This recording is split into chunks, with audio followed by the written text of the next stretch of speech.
El desierto respiraba como un horno vivo, un animal antiguo que exhalaba calor desde las entrañas de la tierra y hacía vibrar el aire en ondas temblorosas, donde la distancia se curvaba y los médanos parecían barcos encallados en un mar sin agua. El cielo, pálido hasta doler, aplastaba todo con una luz de cuchillo, y cada piedra, cada rama seca, cada espina, guardaba el rumor de historias dichas a media voz y medio olvidadas. No había sombras francas, solo ilusiones de sombra, esas franjas delgadas que el cuerpo persigue como si fueran milagro y encuentra apenas un respiro que dura lo que tarda el sol en moverse un dedo. Un buitre trazaba círculos lentos, acostumbrado a la matemática de la muerte, y su sombra pasaba sobre la arena con puntualidad de relojero, como si hubiera tomado medidas del mundo. Cuando el viento levantó una piel de polvo y la dejó caer, se oyó una súplica quebrada, un hilo de sonido que casi no tenía fuerza para sostener una palabra: «Ayúdame». No fue grito, fue más bien un resto de voz que se negaba a apagarse, como una brasa escondida en cenizas ajenas. El eco murió rápido, tragado por la llanura, y sin embargo, el desierto pareció inclinar la cabeza para escuchar de nuevo. Curioso, cruel, paciente. Elena Morales no recordaba cuándo había empezado la sed verdadera, la que no es solo sequedad de labios, sino ausencias en la cabeza y un dolor de metal en la garganta que sube y baja con el pulso, pidiendo precio. La tela del vestido se le pegaba a la piel como segunda costra, y cada puntada rozaba una herida, y cada pliegue guardaba un puñado de arena finísima que raspaba al moverse, obligándola a caminar con economía de pasos, como si el cuerpo fuera una vasija a punto de resquebrajarse. Recordó el sacudón de la diligencia, los pañuelos en los rostros, la mirada veloz de un hombre que no quiso mirarla, y el estampido que no la partió en dos, pero sí rompió algo que no se arregla con vendas ni con agua. Cuando la rueda saltó en una piedra y la arrojó como carga inútil, alcanzó a ver manos que dudaban, luego se cerraron, luego desaparecieron y el ruido de los cascos se llevó cualquier promesa. La tierra tiene un sonido cuando decide que uno se queda, un silencio espeso, y en ese silencio Elena se quedó no por voluntad, sino por el peso ciego de la supervivencia. Intentó incorporarse y las piernas no respondieron. Intentó llorar y no encontró lágrimas. Intentó creer y solo le quedó la disciplina de seguir respirando. Cuando juntó aire otra vez, dijo: «Ayúdame», sin saber a quién, tal vez al cielo, tal vez a la suerte. La primera respuesta no vino en palabras, vino en una sombra vertical que se recortó contra la claridad como una línea negra en un papel, demasiado blanco. La figura no avanzó de inmediato. Midió el terreno con la paciencia del que ha aprendido que todo lo que parece cerca muerde de lejos y que la compasión tiene trampas. Al principio Elena pensó que era un espejismo, una broma de calor con forma de hombre, pero luego distinguió el cabello trenzado, la postura que no pide permiso, la carabina corta cruzada sin alardes y esa calma que no alivia, la calma de quien ha visto morir suficiente como para no apurarse jamás. La brisa le trajo un olor leve a cuero aceitado y enebro, y entendió que aquel no era viajero de cantina ni de camino, sino de piedra y de polvo, un hombre hecho por el desierto y no solo atravesado por él. La silueta se movió un paso, después otro en diagonal, con el tanteo rápido de un coyote que reconoce huellas ajenas y aprende su ánimo. Detuvo la vista en marcas de herradura que Elena no había notado, en cortes de rueda, en pequeñas islas de grava revuelta que hablaban de prisa y de miedo. Cuando estuvo a una distancia donde el ojo alcanza el detalle, pero la bala no manda todavía, inclinó la cabeza lo justo. Había visto abandono, no trampa. Elena quiso decir su nombre, contar su historia, prometer que no sería carga, pero lo único que salió fue un jadeo que hizo doler más la garganta. El hombre acercó el cuerno de agua hasta que la sombra de su mano rozó la sombra de su boca y la dejó probar no más de 2 tragos medidos con justicia áspera, la clase de justicia que no se deja comprar ni por lágrimas ni por promesas. El primer sorbo fue una herida nueva que ardió y alivió a la vez.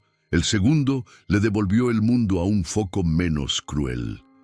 Cuando Helena intentó pedir más, él retiró el cuerno sin violencia, apenas con un movimiento que estaba hecho de años, de disciplina y hambre, y dijo con un castellano de bordes duros que el agua era poca todavía, y que la sombra de una roca ofrecía un respiro mejor que cualquier deseo. La levantó por el antebrazo con respeto seco, sin ternura visible, pero con una precisión que evitó el dolor innecesario, y la guió hacia la grieta de una piedra partida que regalaba un puñado de minutos a la sombra.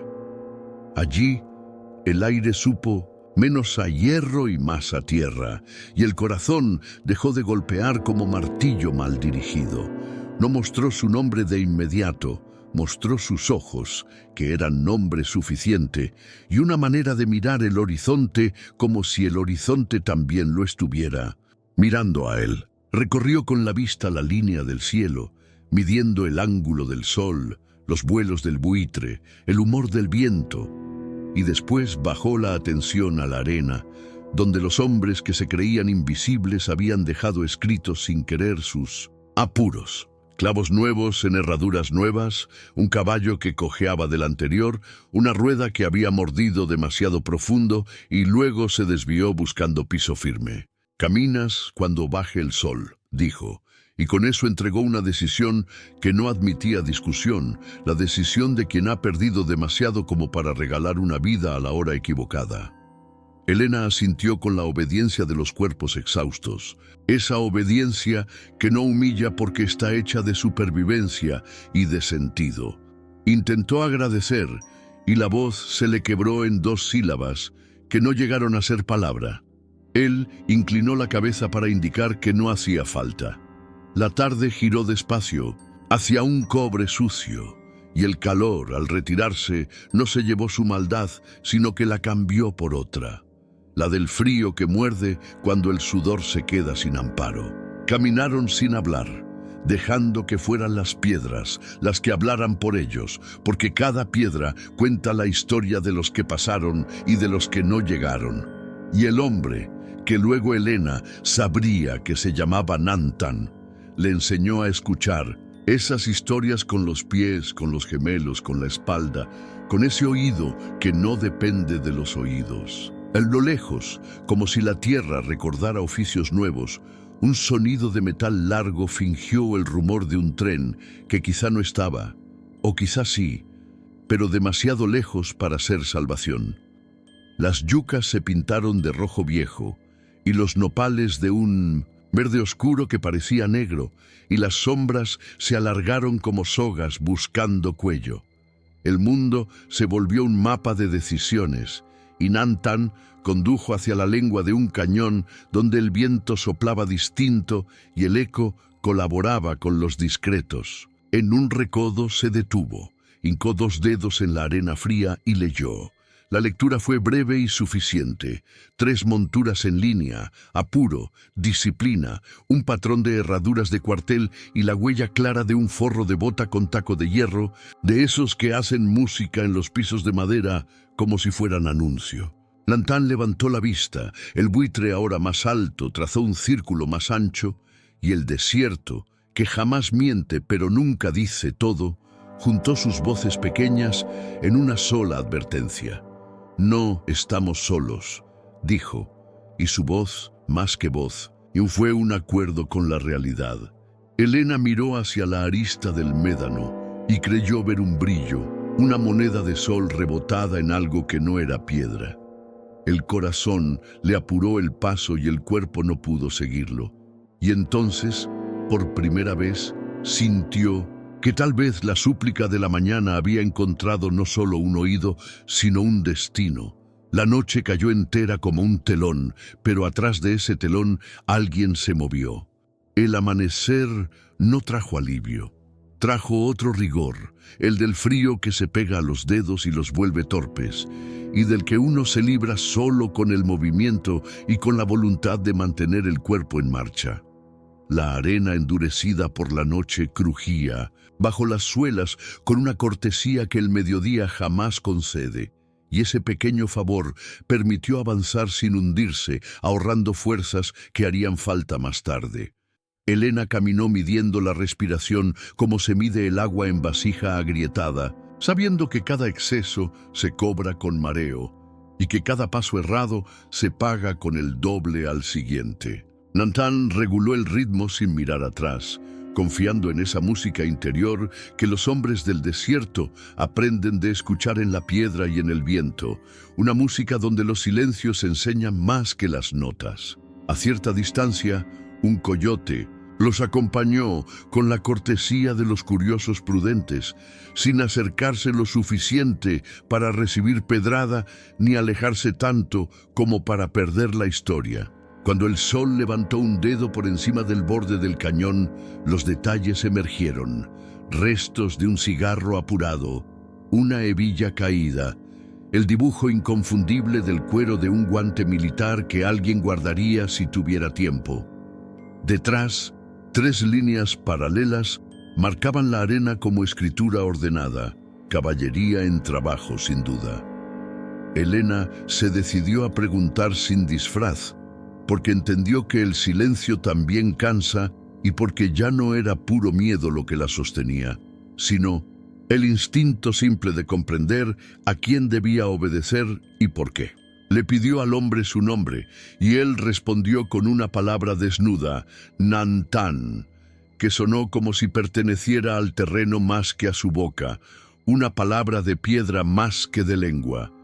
Ella repitió con cuidado, temiendo deshonrar el sonido, y probó con un amigo que se le escapó torpe, aprendido en cantinas donde la risa miente con facilidad. Él no sonrió, pero el gesto mínimo con el que aceptó el intento bastó para levantar 1 milímetro el peso del camino. «Habla poco», dijo al cabo, no como orden, sino como diagnóstico del paisaje, porque allí la voz puede delatar más que una pisada, y porque ellos, todavía, no tenían derecho a gastar ruidos. La narración interior continuó por la mirada. Elena le contó lo justo, y donde su voz se cortó, el desierto completó con datos que la vergüenza no tenía por qué entregar. El relato del asalto se armó por piezas: la diligencia, el giro brusco, el grito de la mujer de atrás que se tragó a sí mismo, los pañuelos y las órdenes cortas, el disparo que no mató a nadie pero descompuso la decisión de todos, el caballo que resbaló, la rueda que saltó, las manos que soltaron, la prisa que hizo cálculo y decidió que una vida cansada pesa más que una bolsa medio llena. Elena sintió otra vez el golpe en la cadera, la pérdida del aire, el mundo que se vuelve círculo, la certeza pequeña de que alguien volvería, la certeza grande de que nadie volvía, y el modo en que las certezas se pelean adentro hasta que una gana por cansancio. Nantan escuchó y dejó que las imágenes ocuparan los silencios entre una piedra y otra, sin interrogar, sin prometer. Cuando por fin habló, lo hizo con una frase de cuchillo breve. «Vivo, caminas, muerta, te cargan buitres». No era crueldad, era gramática del territorio, y Elena, lejos de ofenderse, encontró en esa dureza un descanso. Al fin, una regla clara. Al fin, una verdad sin maquillaje. Caminar juntos no los hizo iguales. Los puso, sin embargo, en el mismo dibujo de la tierra, y eso ya era mucho. Nantan cargaba con una reserva que no mostraba porque no convenía y porque dolía. Un fogón con olor a enebro, un niño que no respiraba, una casa de ramas duras ardiendo, sin gritar, voces de hombres blancos mezcladas con el latón de los botones, órdenes dichas por bocas que no conocían aquel idioma ni aquel suelo. Recordó que la memoria también necesita agua, y que a veces se la niega a sí misma para no hincharse de dolor. Miró a la mujer y no vio una carga. Vio una razón inmediata para tomar un desvío, un ajuste en la ruta que quizá lo salvaría de algo más que de una patrulla. Lo salvaría de olvidar quién era. La mirada no cambió. La decisión, sí. Señaló hacia una costura en la roca, donde el cañón hacía una curva y donde el viento mudaba de humor, y dijo que por allí el eco ayudaba si uno sabía pedirlo bien. Las huellas cuentan lo que los hombres ocultan, y esa mañana contaron de más. Clavos nuevos, sí. Disciplina, sí. Pero también un caballo con la mano izquierda floja. Ese ritmo cojo que deja tinta irregular en la arena y que cualquier rastreador reconoce cuando ya no queda nada por reconocer. Un trozo de cuero dejó olor a establo de fuerte y un pedazo de papel encerado, pisoteado, guardó tinta que decía parte de un nombre. Ay, tal vez Hayes, tal vez otra cosa. Al fin y al cabo, los nombres cambian de cara según quien los pronuncie. La distancia calculada con la sombra dio una cifra que no tranquilizó. Si no apuraban el paso en los tramos de piedra, los alcanzarían al mediodía, cuando el calor vuelve torpes hasta a los valientes. Nantán marcó otra regla con voz que no. Sube. Si escuchas metal, te haces piedra. Si escuchas caballo, te haces sombra. Elena repitió como se repiten las oraciones que alguna vez sirven, no por fe, sino por costumbre. Eligieron el cauce seco de un arroyo como si eligieran un idioma discreto, uno que no deja rastro. Las piedras planas recibieron las plantas con una gratitud que no era ternura, era eficiencia. Cada huella suprimida compraba minutos, y cada minuto comprado era un seguro de vida que no se firma en papel. La sombra del cañón se volvió iglesia, sin santos, y la temperatura bajó lo suficiente como para que el pensamiento volviera a ser herramienta y no enemigo. Nantán señaló un recodo donde el eco se rompe, un pequeño anfiteatro de piedra, donde la voz se queda sin camino, y allí le enseñó a Elena a escuchar con el cuerpo, el zumbido grave que anuncia insectos escondidos, la caída mínima de granos, desde una repisa alta, la respiración de la tierra cuando la pisan de más. Agua quizá, dijo, abriendo la mano hacia una pared oscura. No siempre, si la tierra quiere. Ella asentó con el hambre del agua más que con la esperanza del milagro, y por un instante recordó el patio de su casa en Las Cruces, donde el pozo cantaba bajo la cuerda.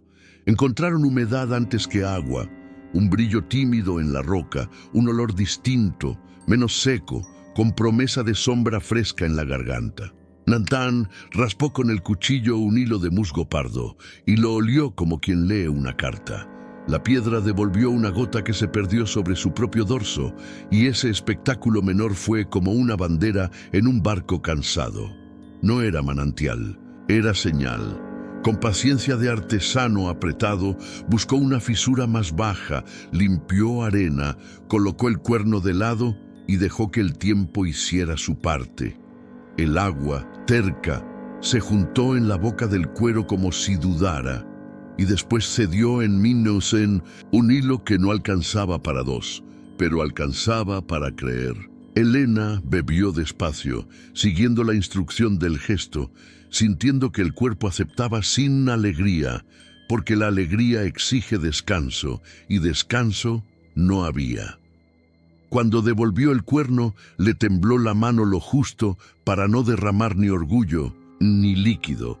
Y Nantán, sin comentar, anotó el dato. Esa mujer podía aprender al primer intento.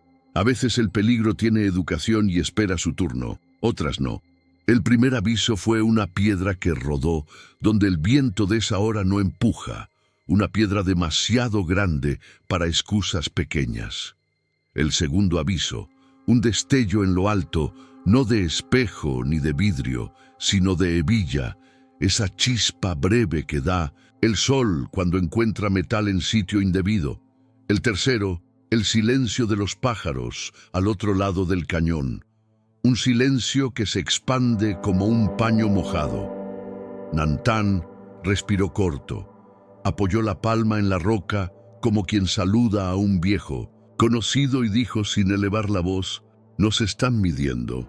No añadió órdenes, se movió. Helena lo siguió con un respeto hecho de miedo útil y de una confianza que todavía no tenía nombre, y mientras se pegaban a la pared para ganar un ángulo ciego, supo que la súplica de ayer ya era otra cosa. Ahora era una decisión, porque hay días en que el desierto no oye plegarias, pero sí entiende pactos, y ese día, en el filo del cañón, el pacto estaba a punto de probar su precio. El borde del cañón se convirtió en maestro y juez mientras el sol subía con la parsimonia cruel de los días largos. Y Nantán, sin alterar la respiración, fue plegando el camino hasta convertirlo en un hilo difícil de seguir. Un trazo que entraba y salía de la piedra lisa como si dibujara con la punta de los pies. Cada curva elegida no era capricho, era cálculo. El viento a favor borrando lo que quedaba, la gravilla confundiendo la lectura, las sombras cortas escondiendo la forma de los cuerpos. Helena avanzó pegada a la pared, sintiendo la rugosidad de la roca en los dedos, agradecida por esa aspereza que afirmaba la vida, porque en el desierto hasta el dolor correcto se vuelve recurso. Sobre sus cabezas, un buitre cambió de altura como si hubiera perdido interés, y esa indiferencia trabajó como bendición breve que ninguno de los dos se permitió celebrar.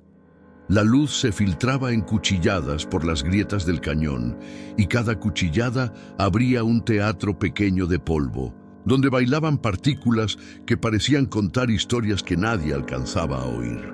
Un silencio elástico se estiró entre los pasos, y en ese silencio, donde cabía todo, Nantán dijo sin mirar atrás: «No corras, piensa». Cuando la pared se abrió en un descanso natural, Nantán se agachó a trabajar con el paisaje, moviendo 3 piedras del tamaño de un puño y dejando otras 2 donde estaban, el tipo de gesto mínimo que engaña a quien mira apurado. Marcó un desvío de animales, un rastro de patas chicas que podría confundir a ojos mal entrenados, y al mismo tiempo sembró una mentira mayor, huellas más profundas en sentido contrario, como si hubieran retrocedido por miedo.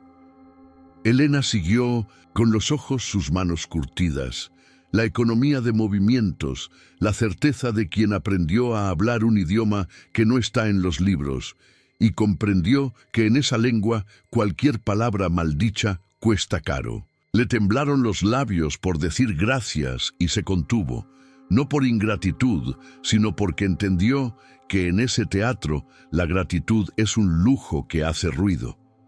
Solo ajustó el pañuelo de la nuca, apretó la mandíbula y respiró fino, dosificando el mundo para que alcanzara. El cañón devolvió un susurro que pudo ser agua o pudo ser viento entre piedras huecas. Eligieron creer en la primera opción para seguir andando. El ritmo de la persecución, aunque invisible, se sentía en la piel como una corriente fría, una electricidad que ordenaba músculos y nervios a mantenerse despiertos, aunque el cuerpo pidiera tregua.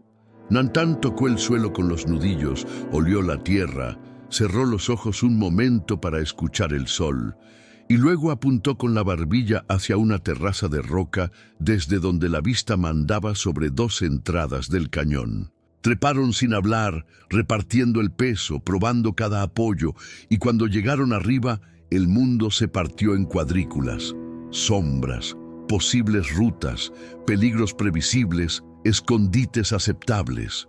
Helena notó que las manos no le temblaban como, al principio, que el miedo se había ordenado en compartimentos más útiles y que podía pensar al mismo tiempo en el pasado inmediato y en la piedra siguiente. De pronto, un relincho corto, cortado de inmediato, clavó un alfiler en el aire. Después, un chirrido de cuero y un murmullo de voces que se querían discretas. Una hebilla golpeó contra metal y dejó un brillo breve que delató un hombro. Nantán no sonrió, no se tensó, apenas cambió de lugar el peso del cuerpo. Ahora tenían confirmación.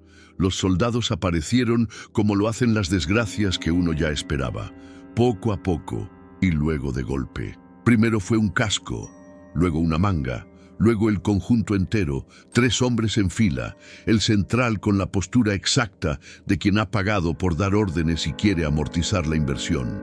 Llevaban la paciencia ordenada del reglamento y ese cansancio sobrador que el desierto pone a los que no lo conocen.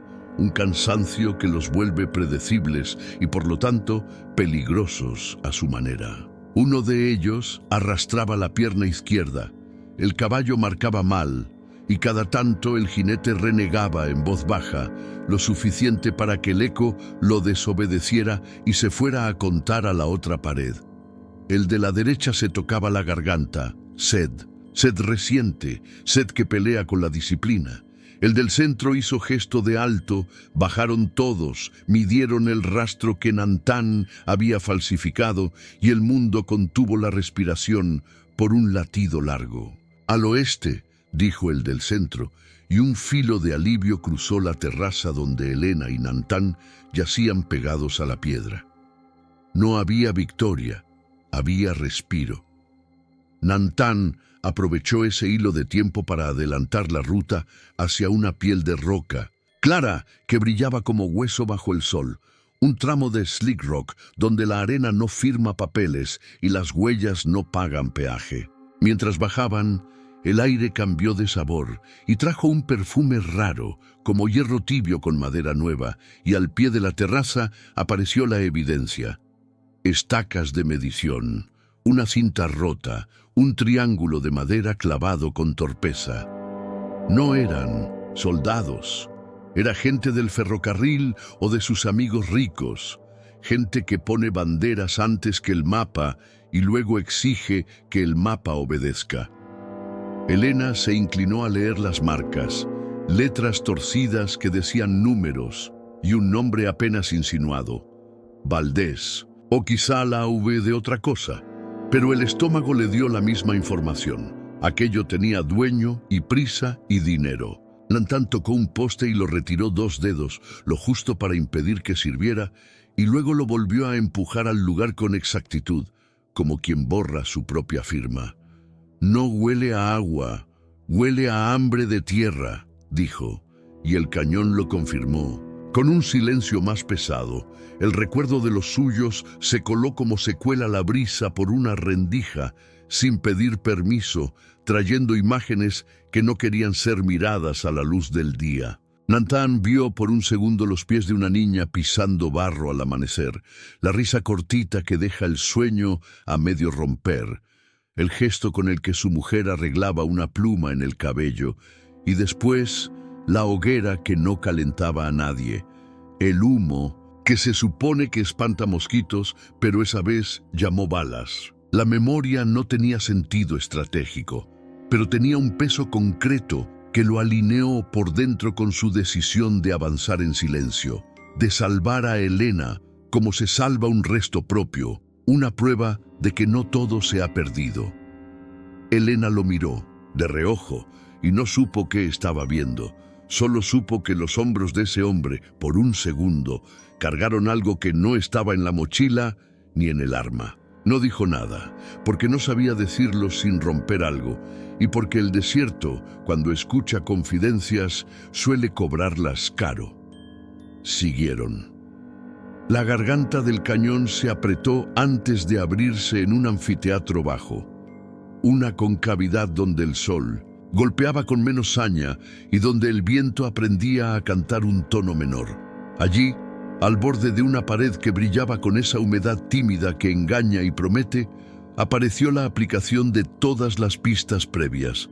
Una línea oscura que baboseaba con paciencia, un hilo de agua que no sabía todavía si quería ser arroyo, manchando la piedra como si le tuviera miedo. No era un oasis, era un gesto, y en el desierto los gestos, si uno sabe leerlos, valen tanto como una jarra llena.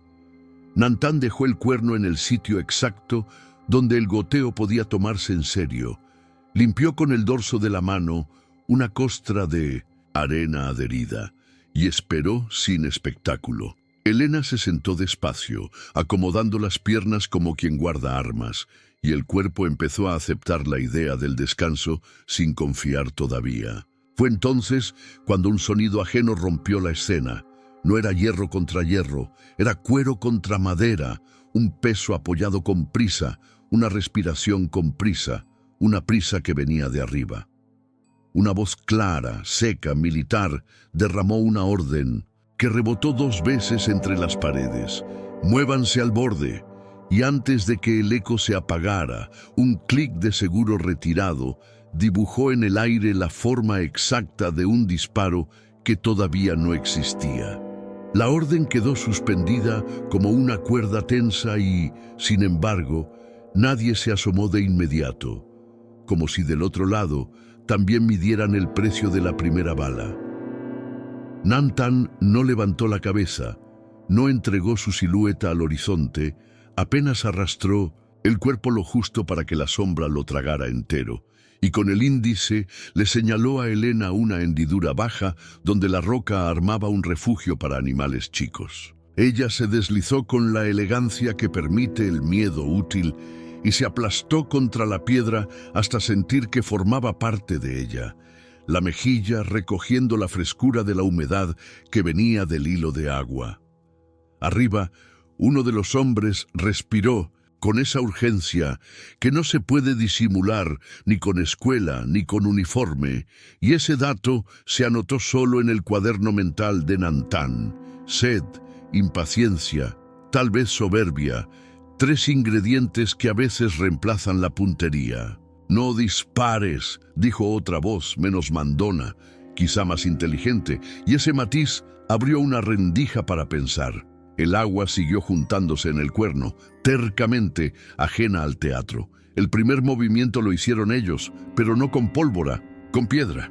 Nantan cogió una laja plana, del tamaño de la palma, y la lanzó contra un punto de sombra a la izquierda, de forma que rebotara con ruido y pareciera una bota torpe. El truco no aspiraba a engañar por completo, aspiraba a producir duda, y la duda en la garganta del cañón vale más que una bala bien puesta. El hombre de arriba maldijo, otro le respondió con un chistido ordenando silencio, y ese diálogo fue suficiente para marcar el compás de la salida. Nantan susurró ahora sin abrir la boca. Empujó a Elena con la mirada hacia un pliegue de la pared que desembocaba en una lengua de sombra, y en 3 movimientos estuvieron en un corredor tan estrecho que el cuerpo apenas pasaba de lado. El corazón de Elena, obediente a su dueña, se mantuvo a un ritmo que no delataba, y sus manos, obedientes a su maestro, buscaron apoyos ciegos en la piedra. Arriba, el eco masticó un «¿los viste?», que nadie contestó.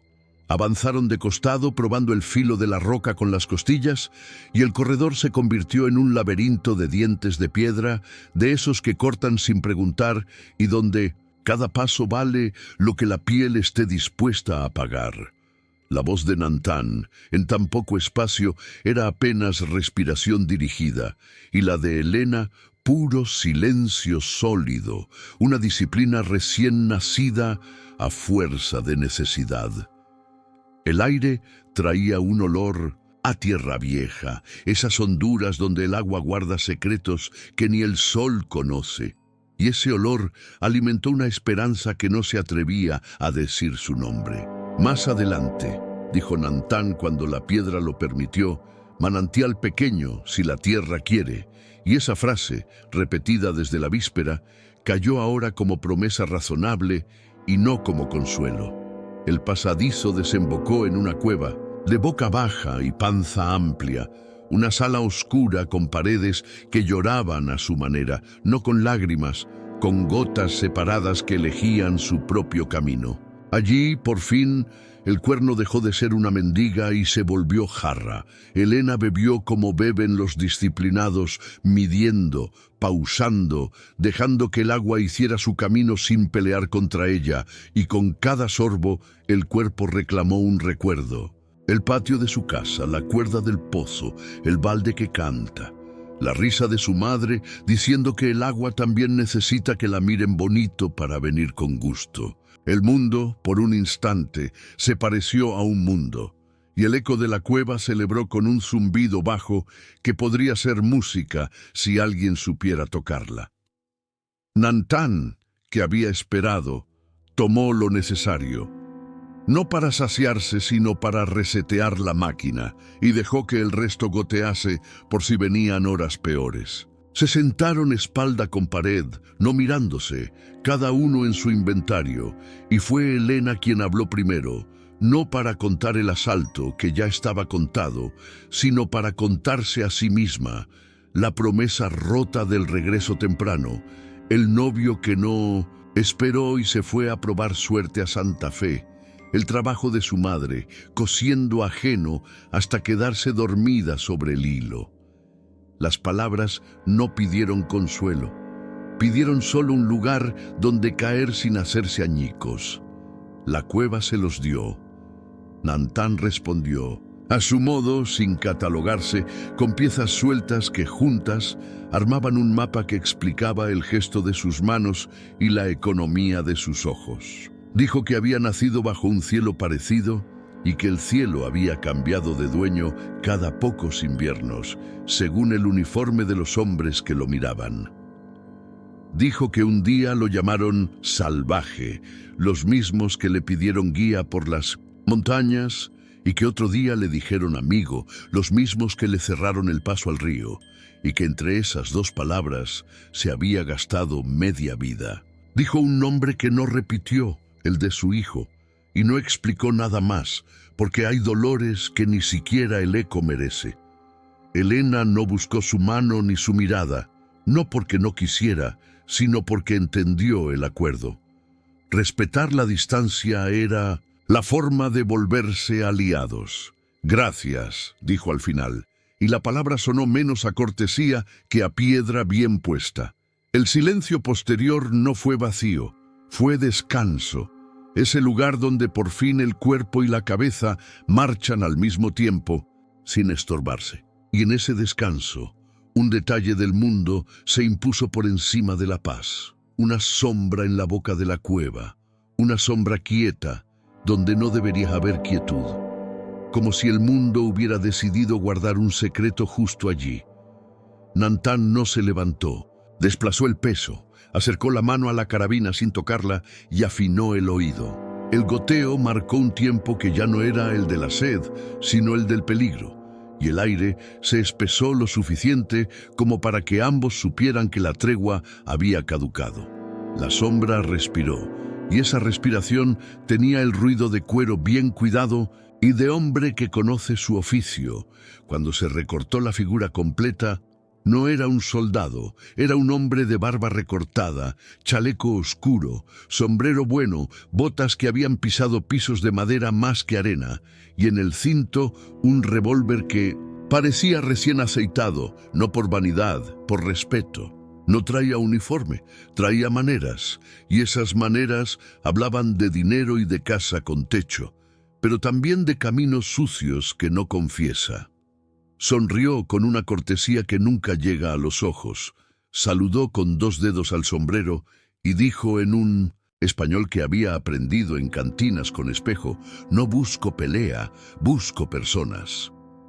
Hizo una pausa, dejando que la cueva repitiera sus propias palabras para que nadie se confundiera, y añadió, una joven de las cruces, un apache de Mendocidén, mala reputación, y una recompensa que sabe abrir puertas.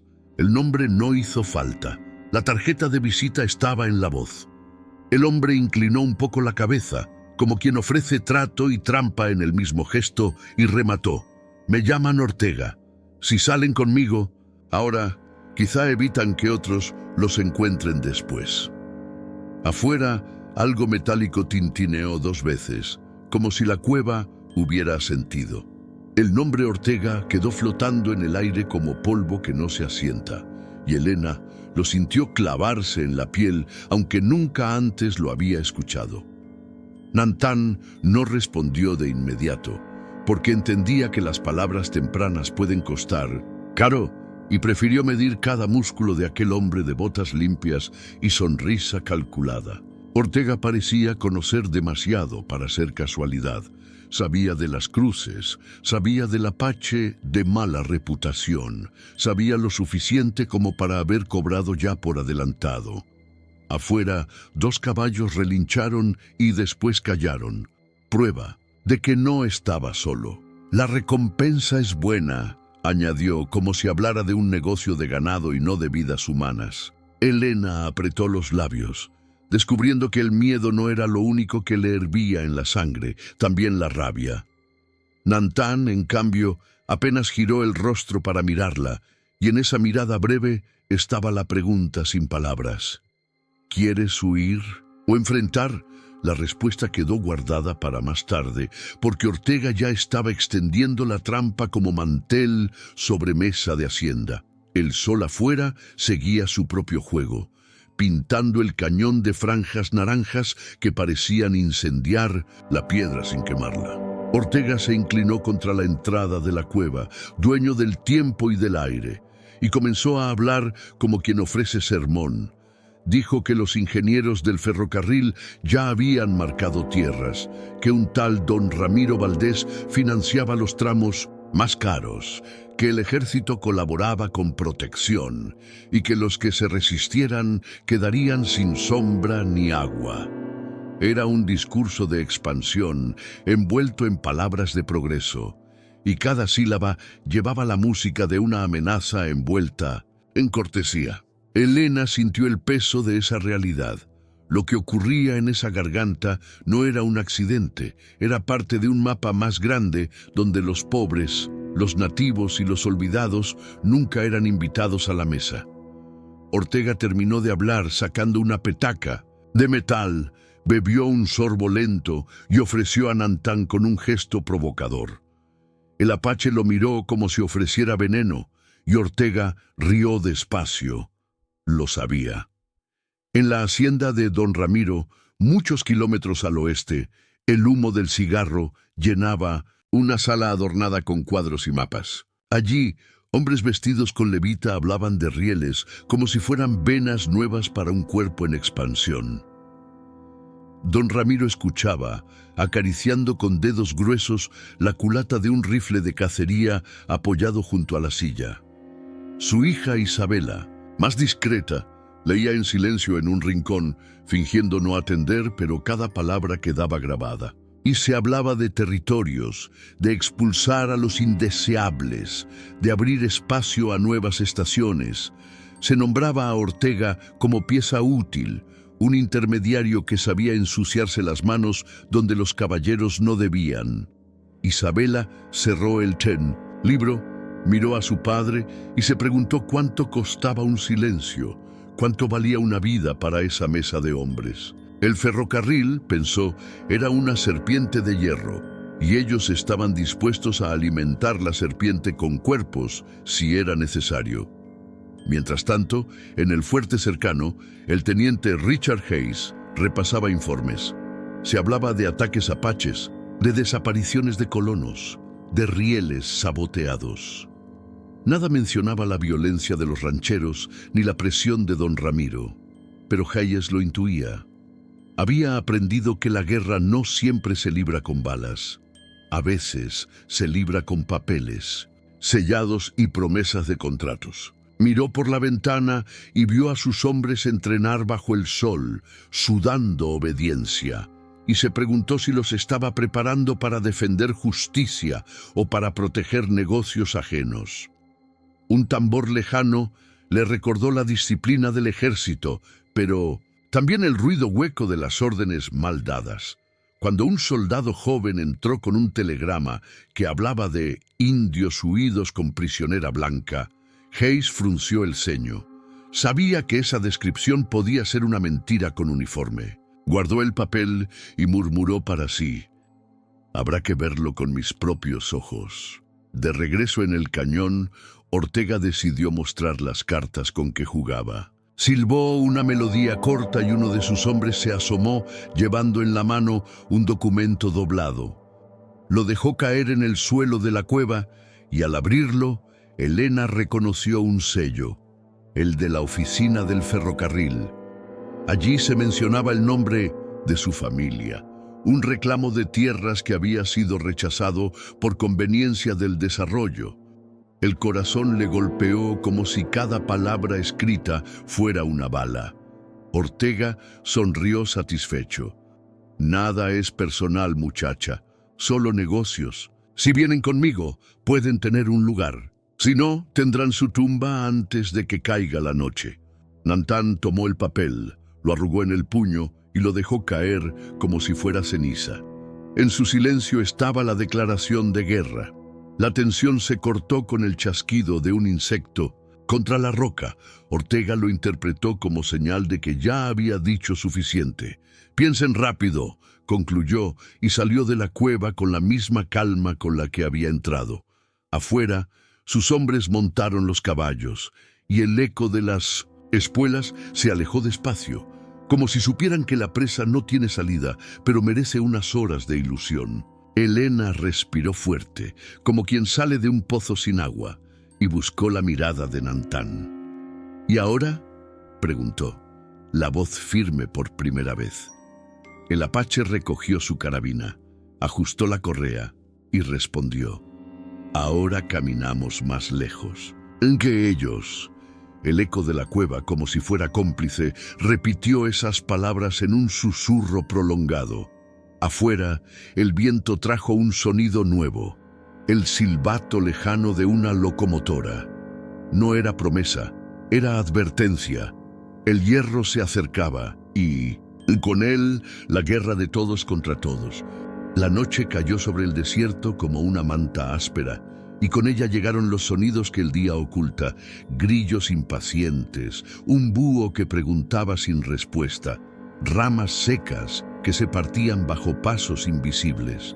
Nantán eligió avanzar bajo esa música, porque en la oscuridad el enemigo confía menos en su propia vista y más en torpes linternas.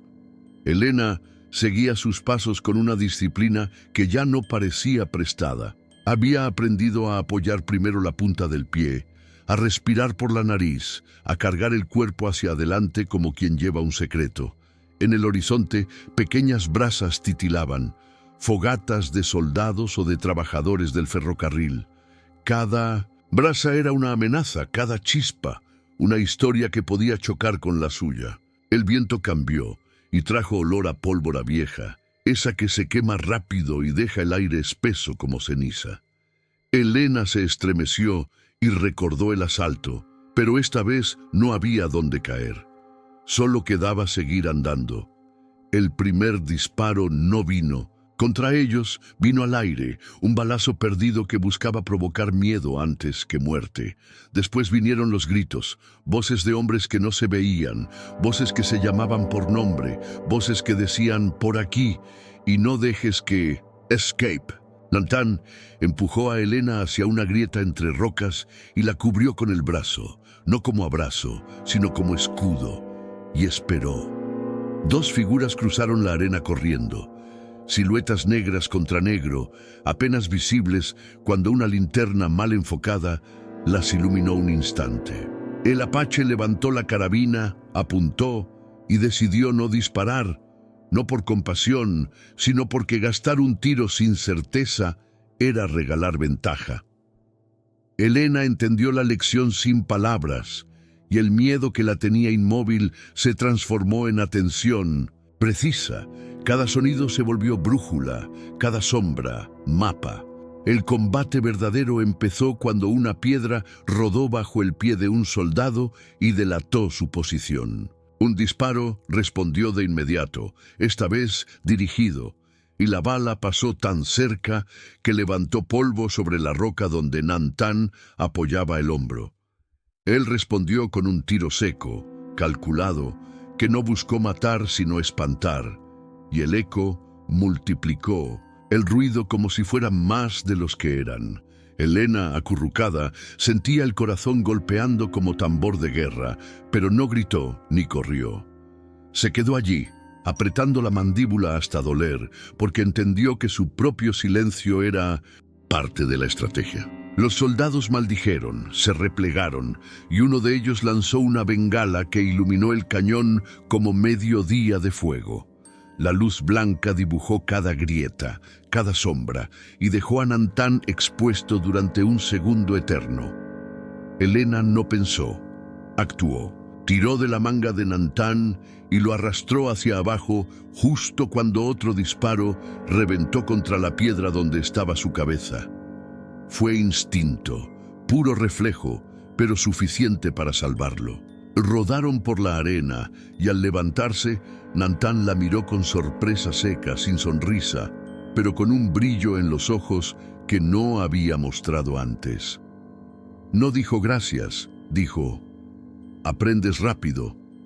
Ella asintió, respirando como si el aire quemara, y por primera vez sintió que no era carga, que era parte de la huida. El combate arriba seguía, pero se había desplazado hacia otra parte del cañón, dejando un respiro momentáneo.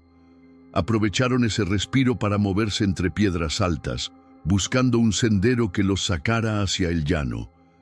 El cielo, manchado por la bengala ya apagada, volvía a mostrar estrellas, y entre ellas la luna cortada en media sonrisa. «Por allí», señaló Nantán, guiándose por las constelaciones que conocía como caminos viejos. Helena lo siguió sin preguntar, confiando en un saber que no necesitaba explicación. Detrás, los soldados seguían gritando, pero ahora más lejos, confundidos por los ecos que jugaban a traicionarlos.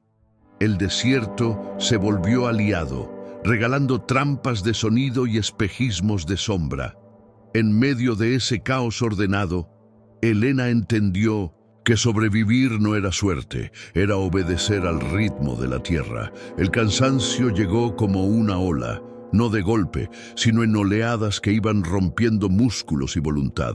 Helena tropezó 2 veces, la tercera cayó de rodillas, y Nantán la levantó sin reproches, con un gesto que no tenía ternura, pero sí respeto. «Un poco más», dijo, y la llevó hasta una hondonada donde el suelo guardaba frescura. Allí descansaron unos minutos, lo justo para que el corazón bajara de tambor a redoble. El silencio regresó, y con él el rumor de que la persecución seguía, aunque más lejos. Helena miró al cielo, y en esa media luna vio un espejo de sí misma, incompleta, rota, pero todavía iluminando. Nantán la observó un instante y murmuró algo en su lengua, palabras que no tradujo y que el viento se llevó como secreto. Desde la lejanía llegó un nuevo sonido. No era el silbato del tren ni la voz de soldados.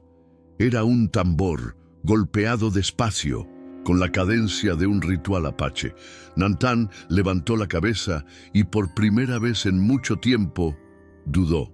El tambor siguió latiendo en la distancia como un corazón enterrado bajo la arena, y cada golpe retumbaba en el pecho de Nantán más que en el aire. Para Helena era un sonido extraño, casi inquietante, pero en los ojos del apache vio un brillo distinto, una mezcla de memoria y advertencia. «Son de los míos», murmuró con voz áspera, «pero no todos aceptan a quien camina conmigo». Helena entendió que ese tambor no era garantía de refugio, sino anuncio de otra clase de peligro, uno tejido con sangre y sospechas. Caminaron hacia el origen del sonido, guiados por la luna y por un instinto que no pedía permiso, y al internarse en un valle de mezquites, el golpe se hizo más cercano, más humano, hasta que las siluetas de fogatas aparecieron como faros en la oscuridad. Allí, un pequeño grupo apache aguardaba, rostros tensos, miradas duras, armas apoyadas en rodillas. No los recibieron con abrazos, sino con un silencio que pesaba más que cualquier palabra. El primero en hablar fue un hombre de edad, la piel marcada por arrugas que parecían caminos y una mirada que no admitía engaños. «Nantán», dijo sin saludo, traes contigo una sombra ajena. Helena bajó la vista, comprendiendo que era ella la sombra.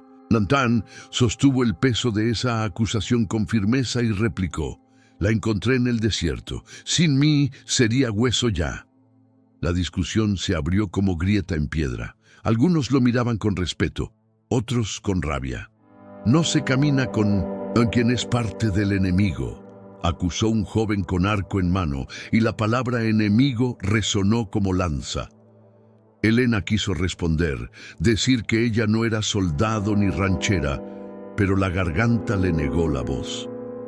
Nantán levantó la mano, imponiendo silencio, y añadió: el enemigo es quien roba agua y tierra, no quien pide vida. El tambor cayó, como si aceptara la pausa. En otro rincón del territorio, Isabela Valdés discutía con su padre. La joven había escuchado demasiado sobre el ferrocarril y la violencia disfrazada de progreso, y por primera vez se atrevía a poner palabras. «No puedes comprarlo todo, padre», dijo, «ni tierra, ni hombres, ni conciencia». Don Ramiro rió con la soberbia de quien cree que todo tiene precio. «La conciencia es un lujo de los débiles», replicó, y golpeó la mesa con un puño grueso que hizo temblar los vasos de whisky. Isabela lo miró con desdén, sabiendo que no cambiaría su ambición, pero en su pecho germinaba la certeza de que no seguiría siendo cómplice. En silencio, planeó guardar pruebas, papeles, cualquier cosa que mostrara al mundo el rostro verdadero del hombre que la había criado. Su lealtad ya no era hacia la sangre, sino hacia lo que todavía podía salvarse. Mientras tanto, en el fuerte, el teniente Hayes enfrentaba sus propias dudas. Había recibido órdenes de apoyar a don Ramiro en sus expansiones y de capturar a Nantán a toda costa. Pero en la soledad de su oficina, mirando los mapas, entendía que la guerra contra los apaches se había vuelto menos sobre justicia y más sobre negocios.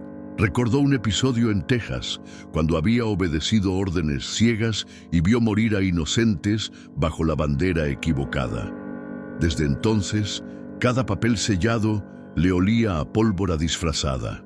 Miró el telegrama de nuevo y lo arrugó, preguntándose si esa vez tendría el valor de desobedecer. «La ley no siempre es justicia», murmuró, y esa frase lo acompañó hasta el amanecer. En el campamento apache, la tensión crecía. Helena recibió un cuenco de agua con desconfianza, como si en cualquier momento pudiera serle arrebatado. Los niños la miraban con curiosidad, los adultos con dureza, y Nantán permanecía a su lado como muralla. El anciano volvió a hablar. «Si la traes, es tu responsabilidad. Si su presencia atrae a los soldados, la sangre será tuya también». Nantán asintió sin vacilar, aceptando el peso del destino. Helena lo miró sorprendida.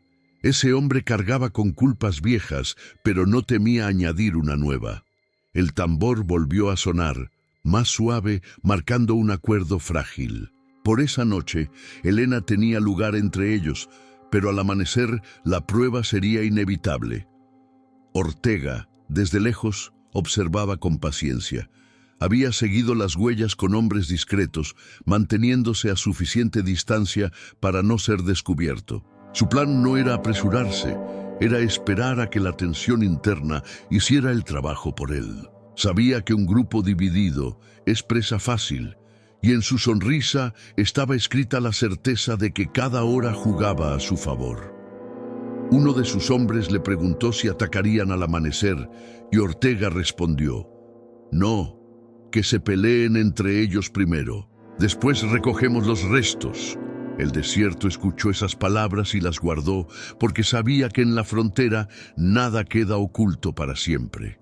Cuando la madrugada tiñó de azul las piedras, un grito rompió el campamento.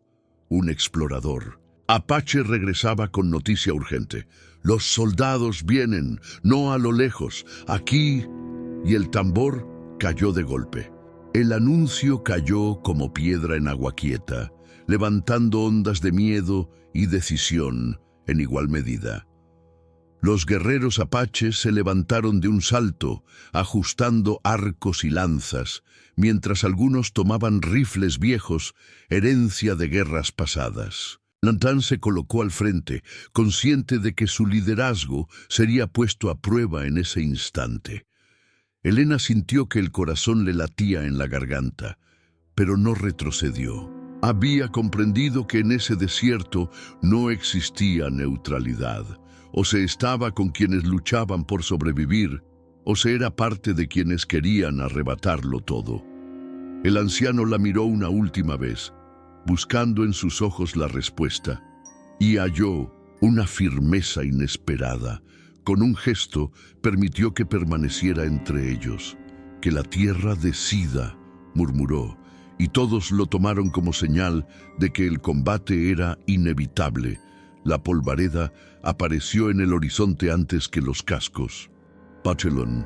Sol temprano iluminaba la nube gris que levantaba la caballería, y en medio de esa nube brillaban cascos de metal y fusiles relucientes. Eran más de lo que Nantán esperaba, tal vez enviados por Hayes o por órdenes de alguien con más poder que él.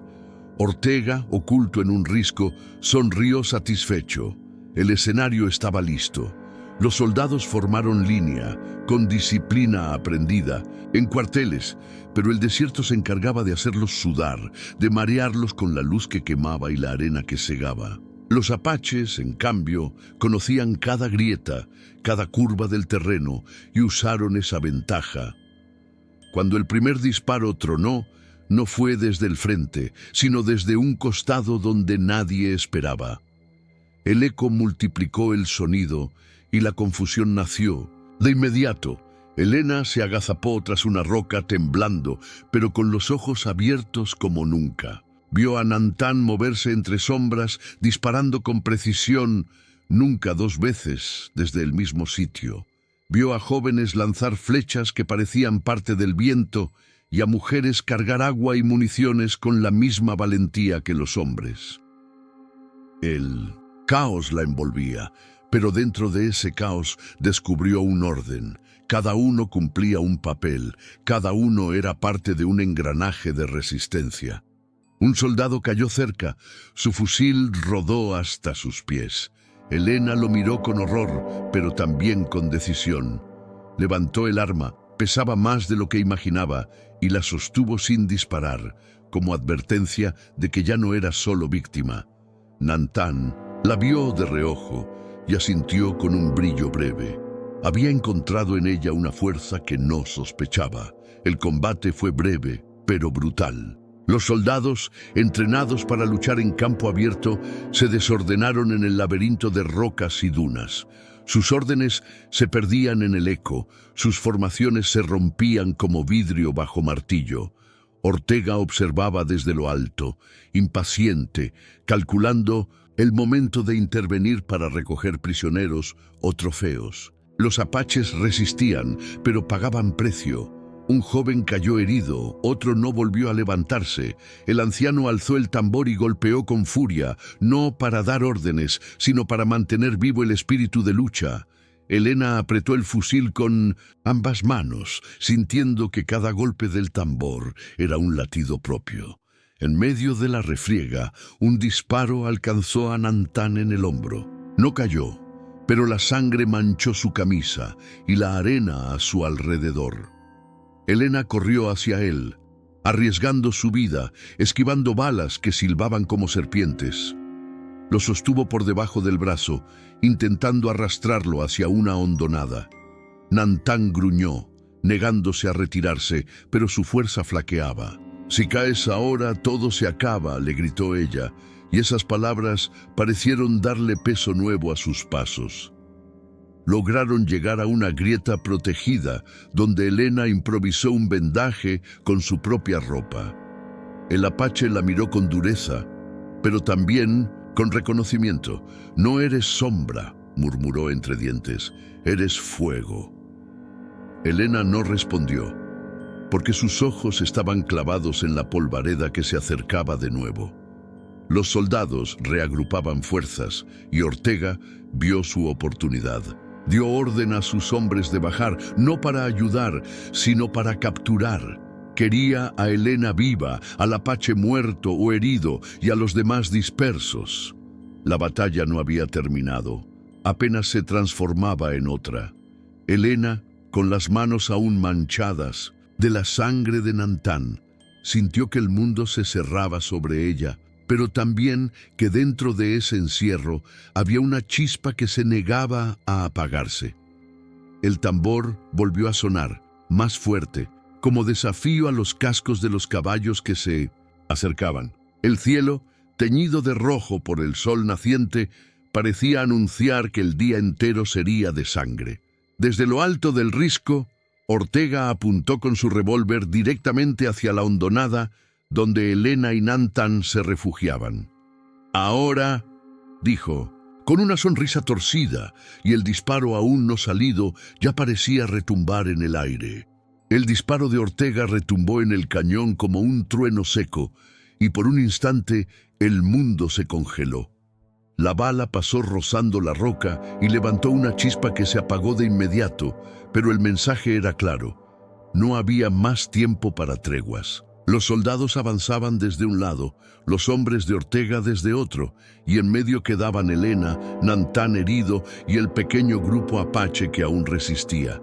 El aire se volvió espeso de pólvora, gritos y tambores, y cada eco parecía multiplicar el peligro. Helena sostuvo el fusil recogido, sin saber si disparar o correr, pero entendiendo que ya no era posible huir sin luchar. El hombro de Nantán sangraba sin descanso y, sin embargo, sus ojos brillaban con la dureza de quien aún no se rinde. «No me dejes», le pidió ella, y él respondió con un gruñido. «Camina conmigo, aunque sea arrastrando».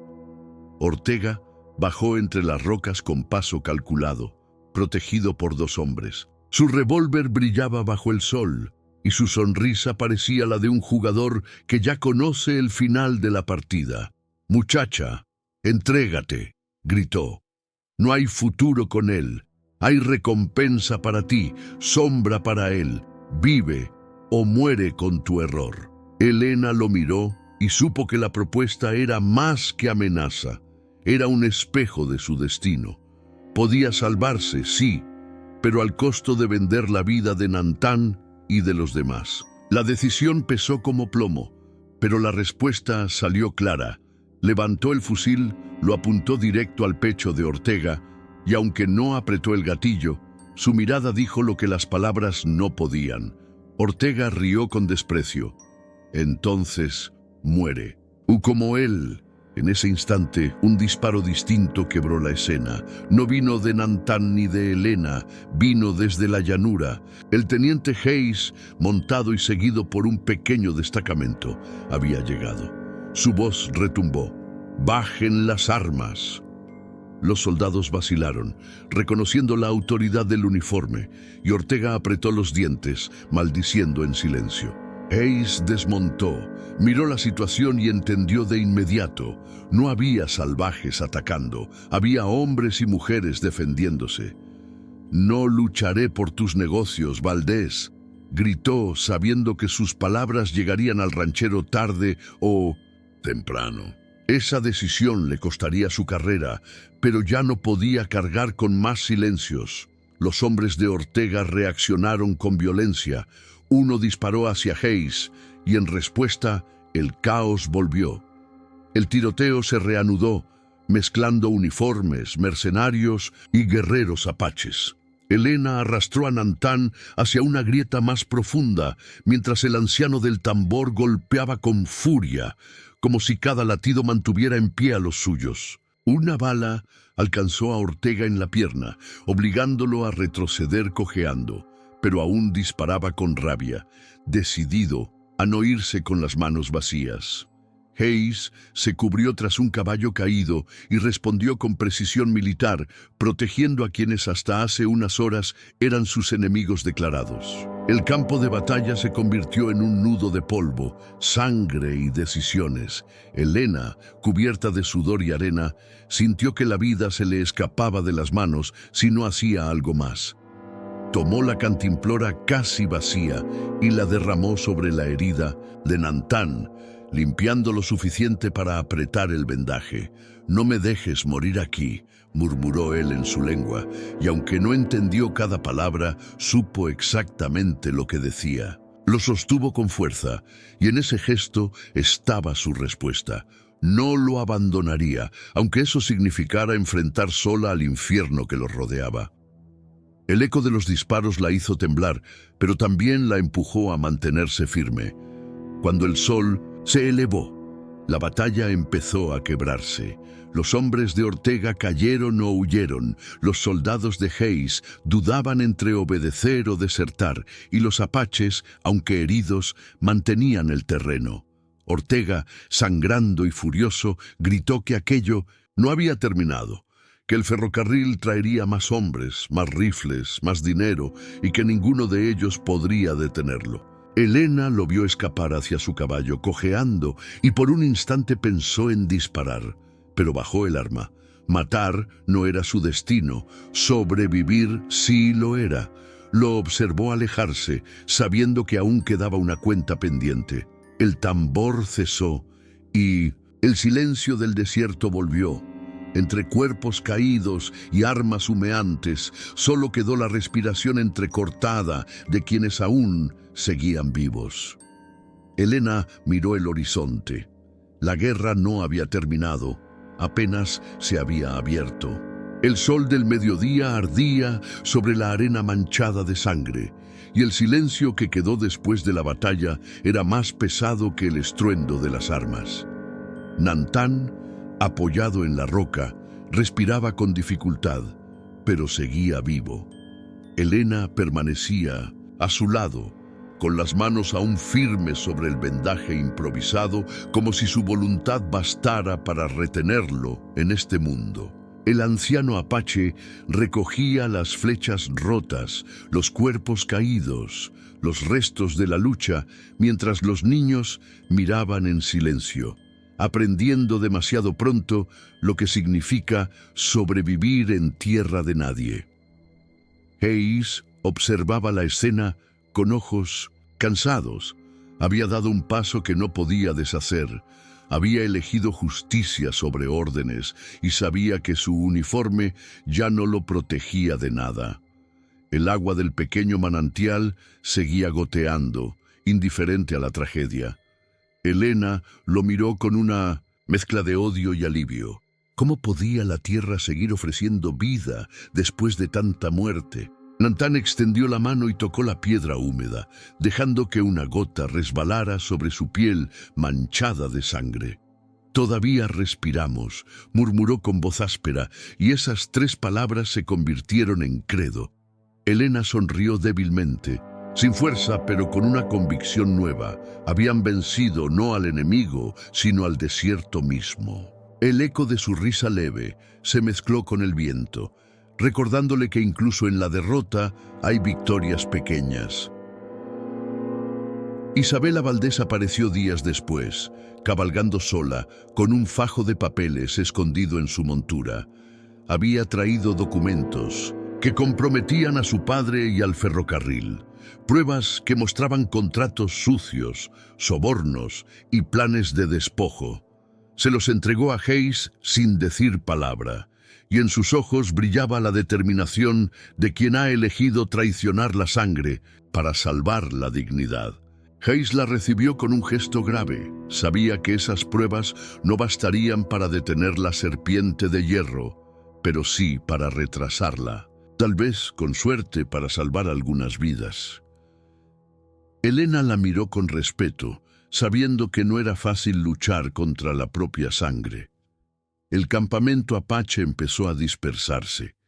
Cada familia tomó sus pertenencias y buscó un camino nuevo, lejos del ferrocarril y de las balas. El anciano del tambor golpeó por última vez, no como llamado a la guerra, sino como despedida. Nantán se levantó con dificultad apoyado en Elena y caminó hacia la llanura con la dignidad de quien no acepta derrota, aunque el cuerpo tiemble. Elena lo acompañó sin preguntar a dónde, porque había entendido que en ese desierto no importaba tanto el destino como el hecho de seguir caminando. Los dos avanzaron en silencio, y ese silencio, más que vacío, era alianza. Al caer la tarde, el horizonte se encendió con el silbato de una locomotora. Lejos, el humo negro dibujaba una línea en el cielo, recordando que la guerra no había terminado, que nuevas batallas vendrían con cada riel colocado. Elena apretó la mano de Nantán y él respondió con un gesto apenas visible, un pacto sin palabras. No se prometieron victorias, solo resistencia. El viento del desierto llevó esas promesas invisibles y las escondió entre dunas, como secretos destinados a perdurar.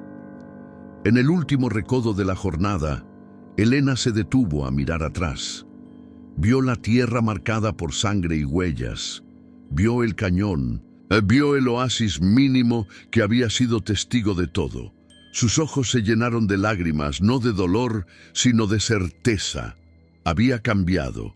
Ya no era la misma que fue abandonada a su suerte. Ahora era parte de una historia más grande, tejida con polvo, hierro y resistencia.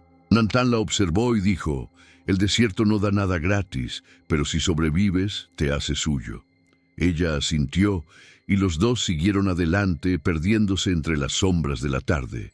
El narrador concluye: en el Nuevo México de 1885, bajo el sol implacable, una joven y un guerrero apache se encontraron por azar y decidieron caminar juntos.